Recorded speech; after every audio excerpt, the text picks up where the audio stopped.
Right. Assalamu alaikum. No, let's start.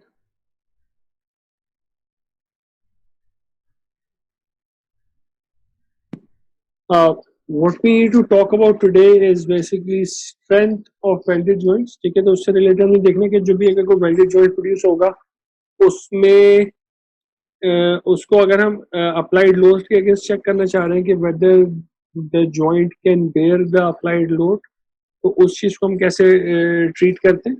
तो इस चीज़ में हमें बेसिकली वेल्ड मटेरियल को भी चेक करना पड़ेगा कि अब वेल्ड मटेरियल तो फेल नहीं हो रहा, और हमें अपने जो मेंबर्स हैं उनको भी चेक करना पड़ेगा कि कहीं मेंबर्स तो फेल नहीं हो रहे। There is very simplified methods in which this is being done. ठीक है, तो डिजाइन कोड्स इसके थ्रू ज्यादा काम हो रहा होता है, और तो इसको देखते हैं कि क्या तरीकेकार है, and will try to do a numerical as well इससे रिलेटेड। और फिर अगली क्लास में will do I think a couple of more numericals probably, and and then will end this topic. तो सबसे पहली चीज तो ये कि जब हम स्ट्रेंथ की बात कर रहे हैं तो वी नीड टू, जैसे हमने भी कहा था कि we need to check whether our welded joint is strong enough, and in order to do that we need to analyze our weld as weld material को भी एनालाइज करना है जो आपका फेलर मटेरियल होता है, और उसके साथ में आपने अपने पेरेंट मटेरियल जो आपके मेंबर्स हैं उनको भी एनालाइज करना है कि उनमें से कोई एक चीज भी अगर फेल होगी तो आपका जो वेल्डेड जॉइंट है वो फेल हो जाए। जो आपकी वेल्ड की स्ट्रेंथ होती है बहुत सारे पैरामीटर्स पे डिपेंड करती है, जो आपके प्रोसेस पैरामीटर पे भी डिपेंड करती है। We are not studying the process parameters of welding, ठीक है, that is not part of this course, that is out of the scope of this course. Mechanical आपके जो मशीन डिजाइन के अंदर या मैकेनिक्स की स्ट्रीम के अंदर we usually deal with the effect of loads, boundary conditions and material on these sort of things। ठीक है, तो जो प्रोसेस पैरामीटर्स हैं you are going to study them, but you are going to study them in manufacturing course. ठीक, अब अगर आप material के एस्पेक्ट की बात करें तो जो आपका इलेक्ट्रोड होगा इलेक्ट्रिक वेल्डिंग के अंदर उसका मटेरियल पे बहुत ज्यादा आपका वेल्ड की स्ट्रेंथ डिपेंड करती है। ठीक, और नॉर्मली आपका वेल्ड जो होता है वो ज्यादा स्ट्रांग होता है compare to your parent material. ठीक है, तो देयर इज अ चांस कि आपका पहले आपका जो भी मेंबर्स है वो फेल हो, आपका वेल्ड फेल नहीं हो, इट इज पॉसिबल। और जो हमारे डिजाइन का तरीकेकार होता है इस केस में we have some design codes उनको यूज कर रहे होते हैं rather than using our conventional factor of safety method. इसमें हम एक आधा न्यूमेरिकल ये भी देखेंगे कि if we compare our normal factor of safety method को अगर डिजाइन बाय द कोड्स से कर रहे हैं तो उनसे अगर दोनों को कंपेयर करके देखेंगे whether they are giving the same type of results और नॉट। राइट, कुछ चार्ट्स हैं हमारे पास जो हमने पहले देखने हैं। हमारे पास इलेक्ट्रोड से रिलेटेड कुछ चार्ट्स हैं कि इलेक्ट्रोड्स की क्या प्रॉपर्टीज होती हैं। फिर उसके बाद हमने ये देखना है कि अगर मैं वेल्डेड जॉइंट को बना रहा हूँ उसमें कोड्स क्या कहते हैं कि मैक्सिमम अलाउड स्ट्रेस कितना होना चाहिए। अगर मैं ये देखना चाह रहा हूँ कि आपने अगर कोई वेल्डेड जॉइंट बनाया है एक सर्टेन साइज का और एक सर्टेन लेंथ का तो कितनी फोर्स बेयर कर सकता है, उससे रिलेटेड आपके पास डिजाइन गाइडलाइंस हैं।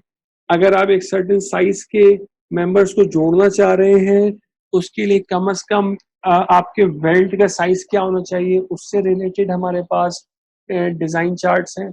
We just need to go through them, और वो डिजाइन चार्ट्स जैसे जैसे आते जाएंगे वैसे वैसे in the numericals will continue to use them. ठीक है, कोई बहुत मुश्किल काम नहीं। सबसे पहला जो आपके पास यहाँ पे डिजाइन चार्ट है that is related to the weld metal properties, या आपके जो इलेक्ट्रोड है उसकी प्रॉपर्टीज की बात होगी। ठीक है, तो अमेरिकन वेल्डिंग सोसाइटी ने इससे रिलेटेड आपके पास कुछ स्पेसिफिकेशंस दी हैं।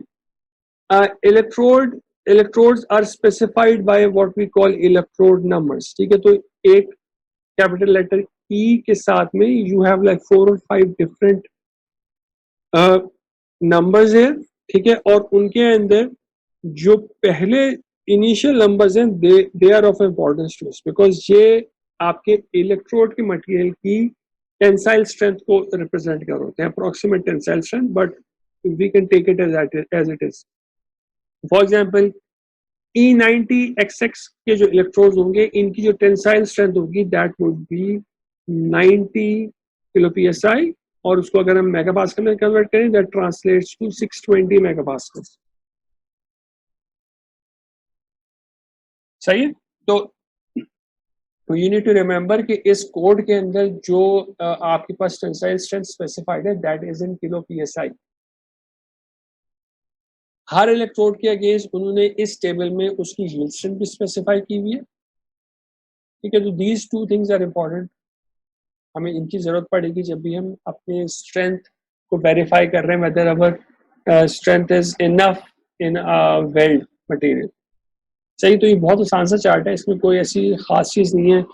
मोस्ट ऑफ द टाइम्स आपको एक इलेक्ट्रोड स्पेसिफाइड होगा और उसकी स्ट्रेंथ आपको अगर चेक करनी है तो you will be able to do that by coming to this table and against the number that is specified उसकी टेंसाइल स्ट्रेंथ निकाल सकते हैं आप और उसकी यील्ड स्ट्रेंथ निकाल सकते हैं। तो ये तो एक बहुत बेसिक सा चार्ट था, वो आगे। सेकेंड जो चीज हमारे पास अवेलेबल है वो आपके पास AISC कोड्स हैं, ठीक है, वेल्ड मेटल के लिए। उन्होंने क्या किया हुआ है, उन्होंने कहा हुआ है कि for different types of welds and different types of loadings they have given us a permissible stress value. तो अब ये कैसे रिलेट हो रहे हैं पिछले टेबल से? पिछले टेबल में if I specify N electrode of E80XX, E80XX electrode की जो अल्टीमेट टेंसाइल स्ट्रेंथ है दैट इज 80 किलो psi और उसकी यील्ड स्ट्रेंथ है 67 kilo psi। I can use these quantities and place them here to see कि different type of loading conditions में और different type की weld में कितना maximum stress possible है उस सिस्टम में, वेल्ड मटेरियल। अच्छा, एक चीज जिसका ख्याल रखने की जरूरत है, ये टेबल को हम यूज कर सकते हैं for checking the maximum allowed stress in the weld material, but normally we can also use this for the parent material as well. तो डिजाइन गाइडलाइंस में हम ये भी हम इस सेम टेबल को यूज कर सकते हैं कि मैं दो मेंबर्स जोड़ रहा हूँ और दोनों मेंबर्स में आपके पास शेयरिंग की फोर्स आ रही है, तो for the same I can use the same table to check the base metal as well. सही है, जो आपके पास जो मेटल को आप जोड़ रहे हैं उसको भी चेक कर सकते हैं। उसके लिए इनफैक्ट उन्होंने बाकी सारी केसेस की तो सेम परमिसिबल स्ट्रेस होगा, शेयर के केस में डिजाइन गाइडलाइंस ये कह रही है कि वेल्ड मेटल के लिए 0.3 टाइम्स अल्टीमेट स्ट्रेंथ यूज करें, लेकिन अगर आप बेस मेटल की बात कर रहे हैं उस केस में use 0.4 times the yield strength. This is just design guidelines. आपको टाइप ऑफ लोडिंग चेक करनी है, टाइप ऑफ लोडिंग में आपने टाइप ऑफ वेल्ड चेक करना है। फिलेट वेल्ड हमेशा शेयर में लोड हो रहा होता है, तो that will always be a shear loading in a fillet. Butt weld में आपके पास जो है वो डिफरेंट टाइप के वेल्ड्स, डिफरेंट टाइप की लोडिंग कंडीशन हो सकती है, and for that we can find out the correct permissible stress. अगर आप अपने बेस मेटल की बात कर रहे हैं तो we can use the same formulas for that. तो फॉर एग्जांपल अगर आपका फिलेट वेल्ड से आपने दो मेंबर्स को जोड़ा हुआ है और उनमें आप टेंसाइल फोर्स लगा रहे हैं, तो फिलेट के लिए I am going to use this, ठीक है, और बेस मेटल क्योंकि टेंशन में है I can use this as well. तो बेस मेटल के लिए I can use this relationship, और इसमें मैं यील्ड स्ट्रेंथ यूज करूंगा वो अपने बेस मेटल की यूज करूंगा। तो फॉर एग्जांपल अगर मेरे पास कार्बन स्टील का पार्ट है जो मैं जोड़ रहा हूँ, तो which ever grade carbon steel I have उसकी यील्ड स्ट्रेंथ को मैं यहाँ पे यूज करके चेक कर सकता हूँ कि मेरी परमिसिबल स्ट्रेंथ कितनी है, परमिसिबल स्ट्रेस कितना है। ठीक है, अगेन एक चार्ट है, जैसे इसके यूज आएगा you are going to get how to use this thing. ठीक है, इतना मुश्किल नहीं है। There is a third table available, ये दो पार्ट्स में इधर स्पेसिफाइड है। दिस इज रिलेटेड टू कि अगर आपके पास कोई वेल्ड का मटेरियल है तो this is the same thing. तो E60XX, E70XX, 80XX, तो ये वेल्ड के आपके मटेरियल्स आ गए, टाइप ऑफ इलेक्ट्रोड्स आ गए। ठीक, उसमें अगर मैं पूछूं कि अगर मैं फिलेट के लिए मेरे पास कितनी पॉसिबल मेरे पास शेयर स्ट्रेस पॉसिबल कितना है, तो हमने पिछली वाली स्लाइड में देखा था कि हमारे पास फिलेट वेल्ड के लिए शेयर के अंदर ही लोडेड होता है my permissible stress is 0.3 times the ultimate tensile strength. इस टेबल में हमने देखा था कि जो ये नंबर है 60, 70, 80, 90, 100, 120, this is actually the ultimate tensile strength. तो अगर मैं इस अल्टीमेट टेंसाइल स्ट्रेंथ को 0.3 से मल्टीप्लाई कर दूं तो I am getting my permissible और अलाउएबल शियर स्ट्रेस. तो this is nothing but just multiplying 0.3 with this. तो ये डायरेक्टली उन्होंने यहाँ पे लिख दिया कि हर टाइप ऑफ वेल्ड मटेरियल के लिए उसका परमिसिबल स्ट्रेस कितना है. एक और उसको हमने एक और यूजफुल इंफॉर्मेशन में कन्वर्ट किया है एंड दैट इज कि मेरा वेल्डेड जॉइंट एक्चुअली कितनी फोर्स बेयर कर सकता है. तो हमने अपने शेयर स्ट्रेस को फोर्स पर यूनिट लेंथ में कन्वर्ट किया है using this formula. At the end उन्होंने एक फॉर्मूला लिखा हुआ है. पर यूनिट लेंथ की बात हो रही है तो आपके पास वेल्ड की जो लेंथ है, तो आपके पास वेल्ड किस तरीके का होता है? Fillet weld. The fillet weld is like this. So let us just draw something here. ठीक है, तो उसकी हाइट होती है h, उसकी लेंथ होती है l, तो ये लेंथ चल रही होगी और ये किसी न किसी टाइप की फोर्स बेयर कर रहा होगा. सही है. तो इट इज पॉसिबल कि आपके पास दो डिफरेंट फिलेट वेल्ड्स हैं, यानी एक पार्ट है उसकी दोनों तरफ फिलेट वेल्डिंग हुई हुई है. ठीक है. और what we want to know कि अगर आपने दो पार्ट्स को इस तरह से जोड़ा हुआ है, फॉर एग्जांपल आपके पास एक प्लेट थी, उसके ऊपर आपने एक और प्लेट लगाई और यहाँ पे आपने फिलेट वेल्डिंग कर दी और उसको आप टेंसाइल लोडिंग कर रहे हैं. तो what this chart can help us in is कि ये आइडेंटिफाई हमें कर सकता है कि हम एक्चुअली मैक्सिमम कितनी फोर्स बेयर कर सकते हैं विदाउट दिस वेल्ड फेलिंग. ठीक. तो उसके लिए व्हाट दिस इज कि हम ये कह रहे हैं कि अगर मुझे पता है कि मैं किस साइज का वेल्ड कर रहा हूँ, साइज क्या होता है वेल्ड का? उसकी एच की एक एच की लेंथ होती है. तो H is my weld size. ठीक है. तो अगर मैं किसी भी वेल्ड साइज की को चेक करूंगा तो मैं बोलूं फॉर एग्जांपल मैं 1 इंच का वेल्ड कर रहा हूं. इन this case her electrode material के लिए मुझे ये गिवन है कि मैं per unit length of the weld कितनी फोर्स बेयर कर सकता हूं. तो फॉर एग्जांपल अगर मैं यहां से यहां तक 3 इंच की बात कर रहा हूं, तो लेट्स से कि मैंने एक साइड पे 3 इंच वेल्ड किया है तो दूसरी साइड पे भी 3 इंच वेल्ड किया है, तो टोटल वेल्ड की मेरी लेंथ इज 6 इंचेस. मैं कह रहा था कि मैं 1 इंच का मेरा लेग साइज है which is H. Let's assume just one electrode, कोई सा भी एक अज्यूम कर ले. तो let's assume this E70X6 electrode. इस केस में 1 इंच के अगेंस्ट मेरी जो अलाउएबल फोर्स है that is 14.85 kilo pounds per inch. Total length मेरी 6 है, तो 14.85 multiplied by 6 gives me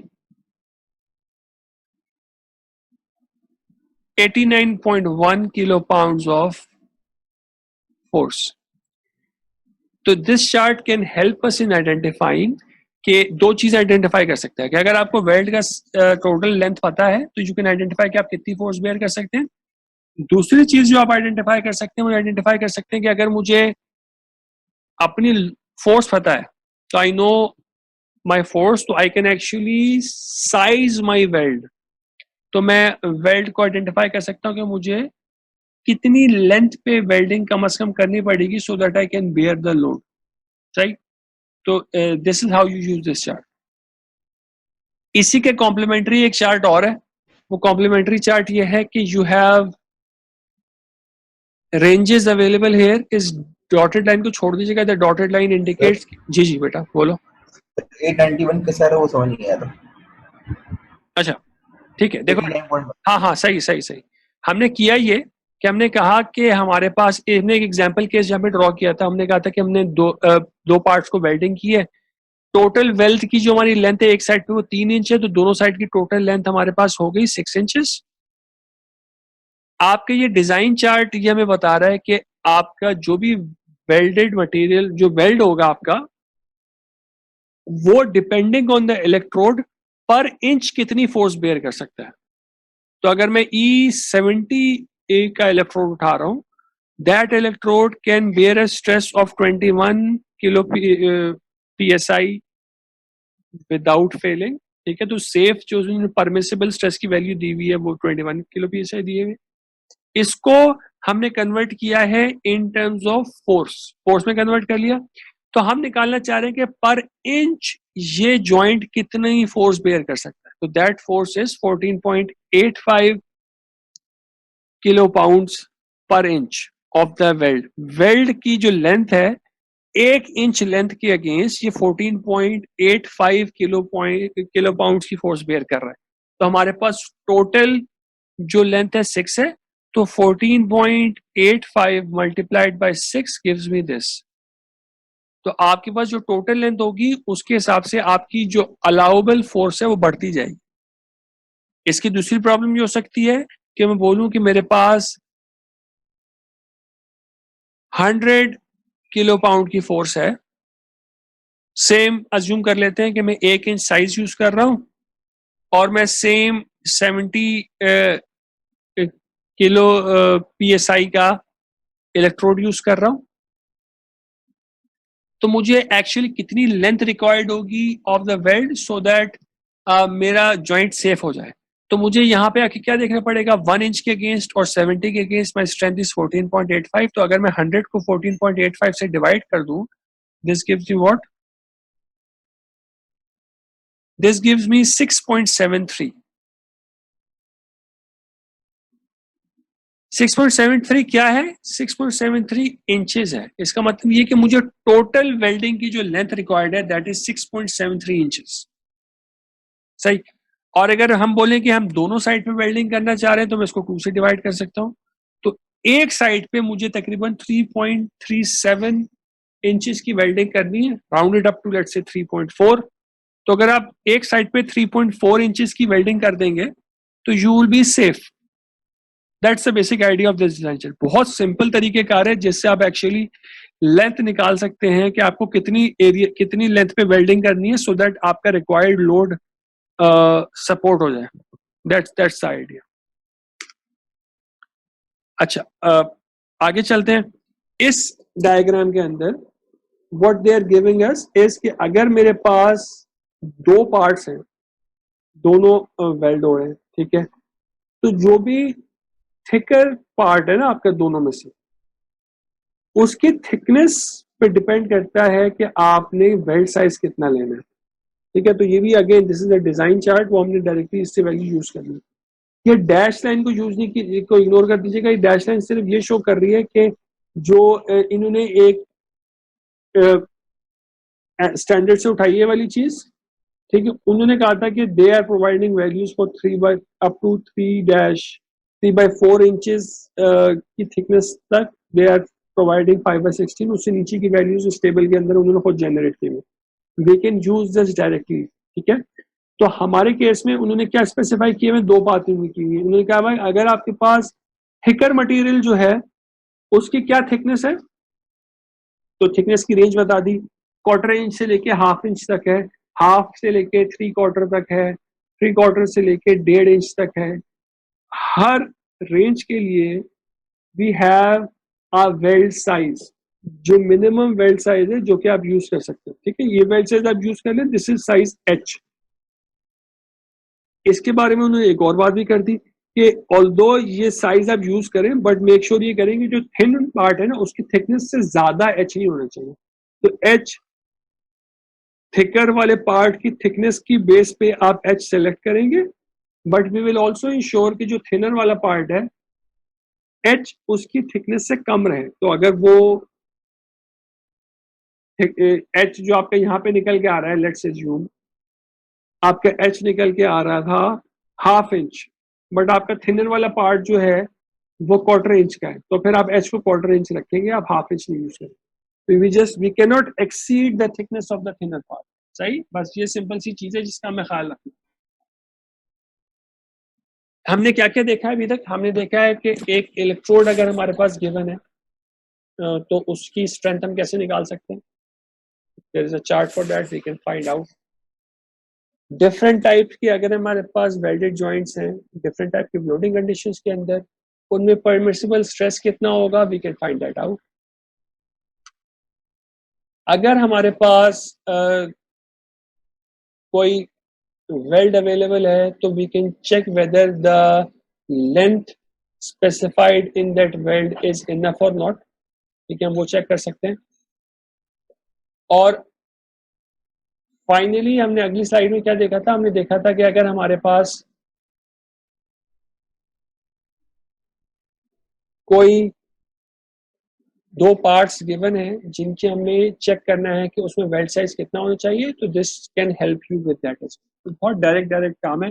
required information available होगी, plug in that charge and you can find out the correct value जो कि आपको रिक्वायर्ड है। एक छोटा सा न्यूमेरिकल है, उसको देखते हैं। इसमें हमें करना क्या है, इसमें हमें चेक करना है कि एक फिलेट वेल्डिंग हुई है दो प्लेट्स के बीच में, उनकी टेंसाइल लोडिंग हो रही है। तो this case is actually a case we have already studied. So let me go back and show you कि ये केस हमने कौन सा केस स्टडी किया था। तो let's go and see.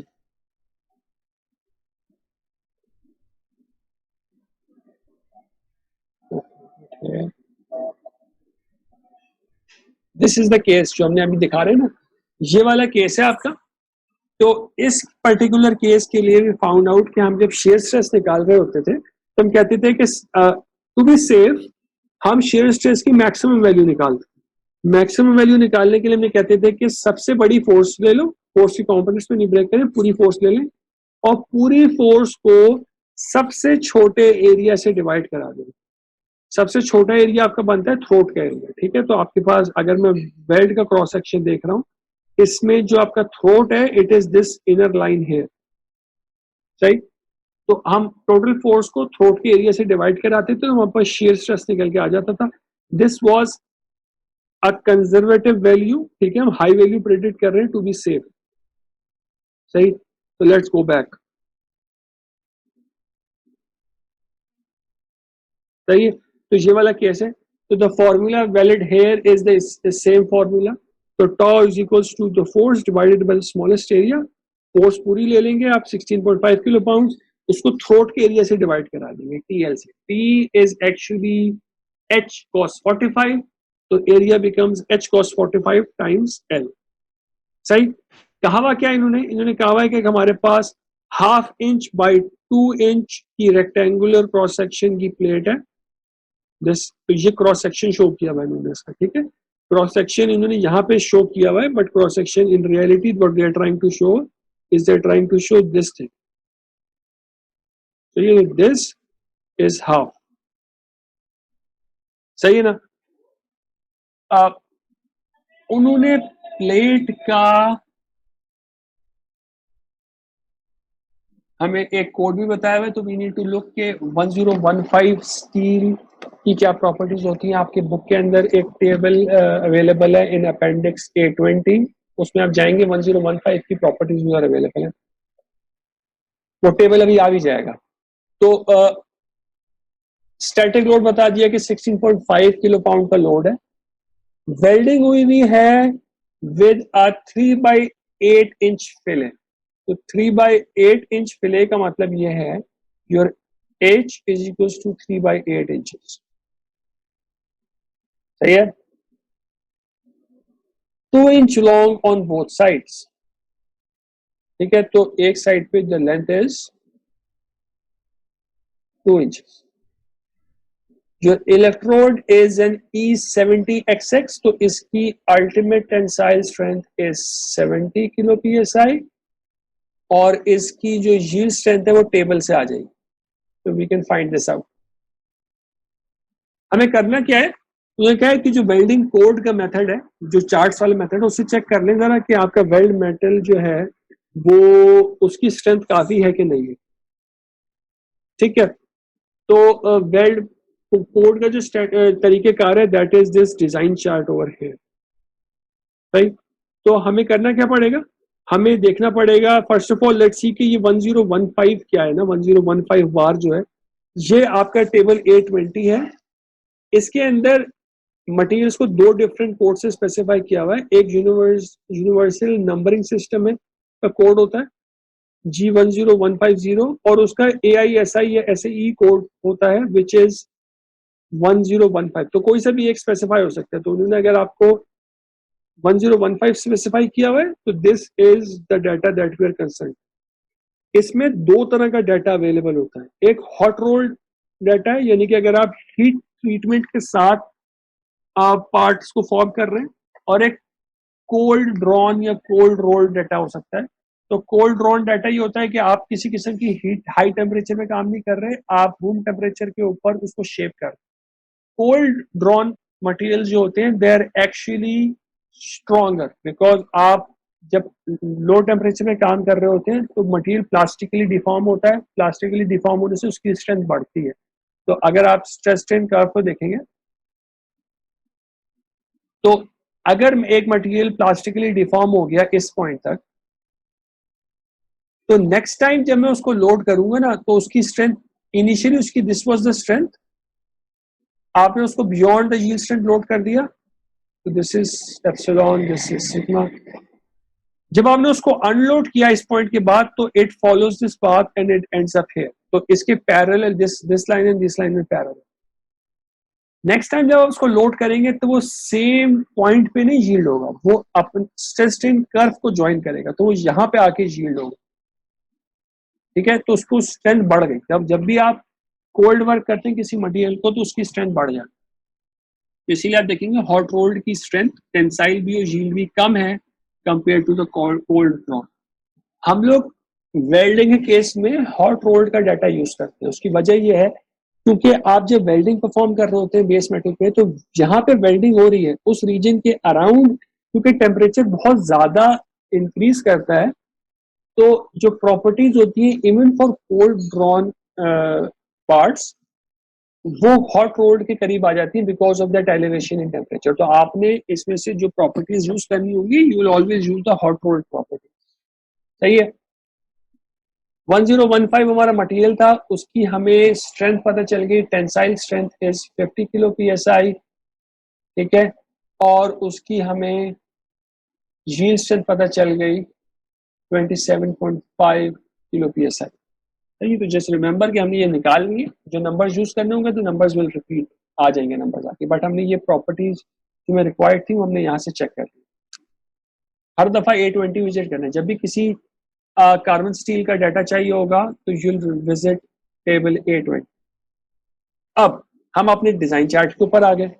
तो design chart is the same chart, इसमें बहुत सारी लेंथ्स अवेलेबल थी। हमें उन्होंने बोला हुआ था कि हमारा H 3/8 है, तो मैंने इधर सिर्फ 3/8 को रहने दिया, बाकी सारी चीजें मैंने रिमूव कर। तो in this case what we have is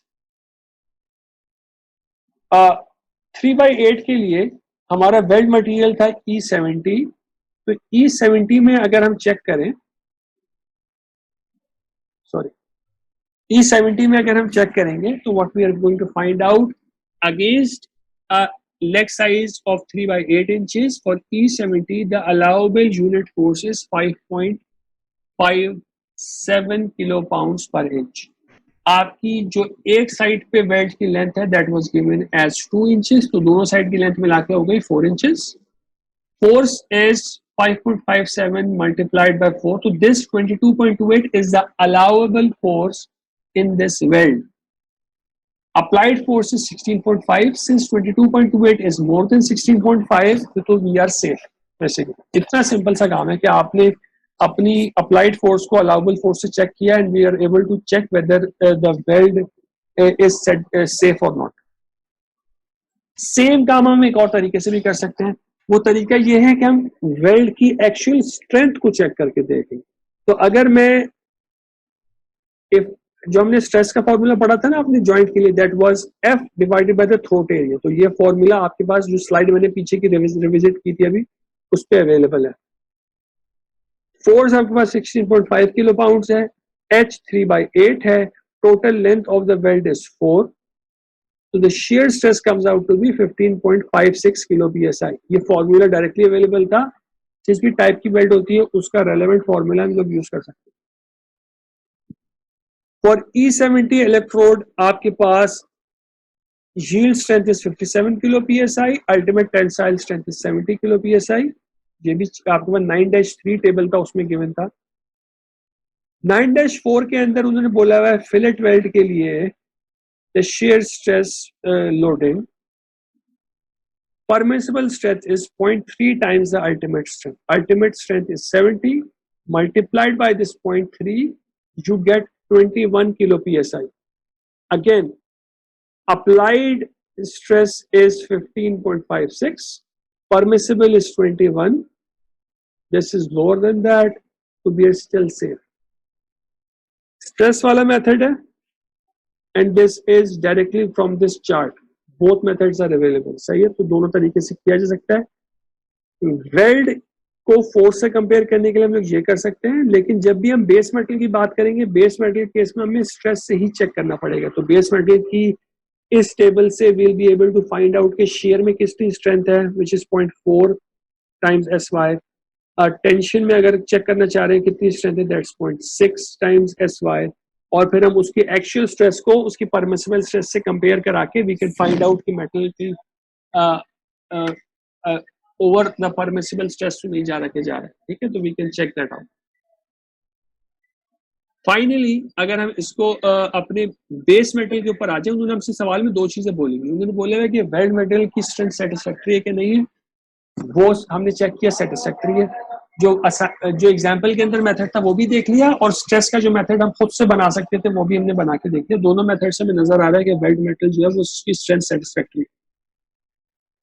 हमें अपने बेस अटैचमेंट का, हमें अपने बेस जो पार्ट्स हैं उनकी भी स्ट्रेंथ चेक करनी. इस अटैचमेंट की बात कर, ठीक है. इसकी स्ट्रेंथ चेक करने के लिए we need to go and actually see कि इस पे क्या लोडिंग आ रही है. आपका जो भी वेल्ड होगा, तो मैंने यहाँ पे एक साइड का वेल्ड ड्रॉ कर दिया, दूसरी साइड का वेल्ड कंप्लीटेड ड्रॉ नहीं किया, बट मैं ये शो करना चाह रहा हूँ कि वेल्डिंग दोनों साइड पे हो रही है. प्लेट, आपकी जो प्लेट है वो इस वेल्ड के एक तरफ लगी हुई है, बड़ी वाली प्लेट दूसरी तरफ लगी हुई है. सही, तो there are two plates in this. इस बॉटम सरफेस पे एक प्लेट कनेक्टेड है, और इस टॉप सरफेस पे भी इस जो वर्टिकल सरफेस है इस पे भी एक प्लेट कनेक्टेड है. सही.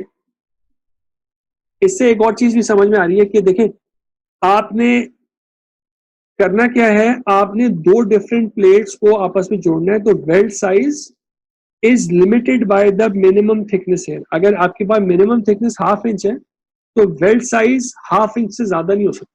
इसीलिए हमने डिजाइन चार्ट में देखा था कि बड़ी जो थिकर प्लेट है उसकी थिकनेस से चेक करते हैं कितना होना चाहिए, और उसको लिमिट कर देते हैं थिनर वाली प्लेट के साइज. अगर थिनर वाली प्लेट का साइज वेल्ड साइज से छोटा आ रहा है तो आप उसको लिमिट कर देते हैं थिनर प्लेट के साइज. खैर, लेट्स मूव ऑन. तो अगर ये फोर्स यहाँ पे अप्लाई होती है तो बेस मेटल के ऊपर, इस सरफेस के ऊपर, या फिर इस वाले मेटल के ऊपर पीछे के सरफेस के ऊपर किस टाइप के स्ट्रेसेस प्रोड्यूस होंगे. फोर्स और जो क्रॉस सेक्शनल एरिया है they are in the same direction. तो आपके पास जो क्रॉस सेक्शनल एरिया यहाँ पे बन रहा है बॉटम का, that bottom cross sectional area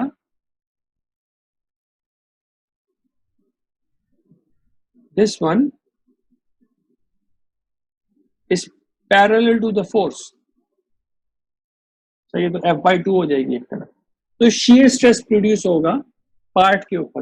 ठीक है, इस केस में हमारे पास एप्लीकेबल एरिया कितना है, H multiplied by the length L. ठीक है, तो HL is your area, force is F/2. तो वी कैन फाइंड आउट कि shear स्ट्रेस कितना. तो हमने कहा कि F/2 divide by HL is giving me the actual shear stress in the plate. ठीक है, अलाउबल shear स्ट्रेस निकालने के लिए we again go back to our table 9-4. 9-4 के अंदर उन्होंने बताया हुआ है कि shear stress on the base plate should not exceed 0.4 times SY. Base plate का SY हमने कहाँ निकाला था, बेस प्लेट का SY हमने A-20 से निकाला था, came out to be 27.5 kilo PSI. सही है, तो वी कम हियर तो हमने कहा allowable is 0.4 multiplied by SY, तो 0.4 multiplied by 27.5 gives me 11 PSI। सही है। आपके पास कंडीशन ये है कि अलाउबल स्ट्रेस से एक्सीड नहीं करना चाहिए आपका जो भी स्ट्रेस सिस्टम के अंदर है। तो इस केस में सिस्टम के अंदर जो स्ट्रेस आ रहा है that is 11 kilo PSI, allowable stress is also 11 kilo PSI। तो we see that the attachment is actually satisfactory near the weld weld. ठीक है, वील्ड की जो वेल्ड की जो बीड्स हैं उनके करीब करीब जो ये शेयरिंग जो होगी ना इससे वेल्ड के अराउंड होगी, तो वेल्ड के अराउंड जो मटेरियल इज एक्चुअली सेफ। ठीक है। एक फाइनल चीज हमें और चेक करनी पड़ेगी हर दफा, because this plate is actually in tension. तो हमें ये भी चेक करना है कि जब मैं इधर ये फोर्स अप्लाई कर रहा हूं और इस क्रॉस सेक्शन के ऊपर, तो इसमें जो टेंसाइल स्ट्रेसेस प्रोड्यूस हो रहे हैं क्या ये तो परमिसिबल स्ट्रेसेस से ज्यादा नहीं है। तो टेंसाइल स्ट्रेस निकालना आसान है। आपने 16.5 को क्रॉस सेक्शन एरिया से डिवाइड किया, आपके पास टेंसाइल स्ट्रेसेस आ गए। तो क्रॉस सेक्शन कितना है 2 inches multiplied by half inch. सही है। फोर्स कितनी है 16.5। तो वी कैन फाइंड आउट कि आपके पास टेंसाइल स्ट्रेस कितना आ रहा है। तो we can come back and see tensile stress is F upon thickness of the plate multiplied by the length. So the tensile stress is 16.5 kilo PSI।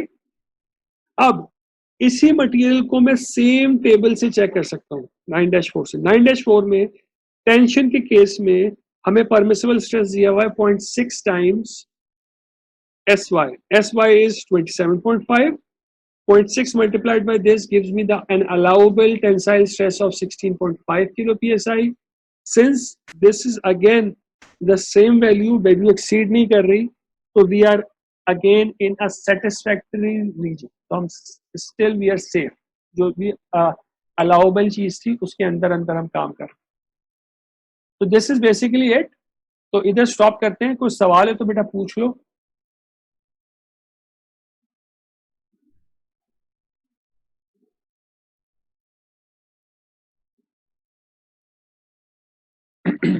हम tensile stress और इसके लिए शेयर स्ट्रेस दोनों के लिए एक ही फॉर्मूला यूज कर रहे हैं, दोनों की एक ही टेबल यूज कर रहे हैं। टेबल यूज कर रहे हैं। देखें लोडिंग की कंडीशन डिफरेंट यूज कर रहे हैं ना, एक शेयर की कंडीशन यूज कर रहे थे और एक टेंशन की कंडीशन यूज कर,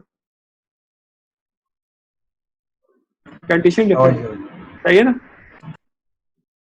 राइट। कोई और सवाल है किसी का तो पूछ लो प्लीज। अटेंडेंस लिखनी जरूरत नहीं, अटेंडेंस पहले सेशन से मैं नोट कर लूंगा।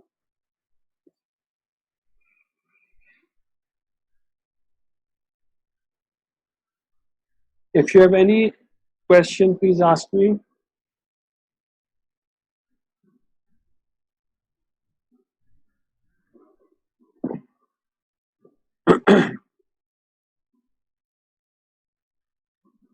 नहीं है तो फिर लेट्स एंड दिस थिंग। ठीक है। In the next class we are going to continue with this. एक एग्जांपल है जो हमने देखनी है, उसके बाद हम एक आधा एंड ऑफ चैप्टर प्रॉब्लम उठा के भी देख लेंगे और उसके बाद फिर हम आपको असाइनमेंट भी असाइन कर देंगे इस टॉपिक। ठीक है। अगले हफ्ते क्लासेस नहीं हो पाएंगी, उसकी वजह यह है कि Eid holidays are starting from Friday and going till Wednesday. तो मंडे और वेडनेसडे दोनों दिन ईद हॉलीडेज होंगे। सही है। तो वेडनेसडे का लेक्चर है हमारा, उसके बाद हम एक असाइनमेंट साइन कर देंगे, उसके बाद हम एक हफ्ते के गैप के बाद फिर क्लासेस को कंटिन्यू करेंगे because of the Eid holidays. ठीक है। तो let's end this thing and will continue इंशाल्लाह विद दिस ऑन वेडनेसडे। अस्सलाम वालेकुम।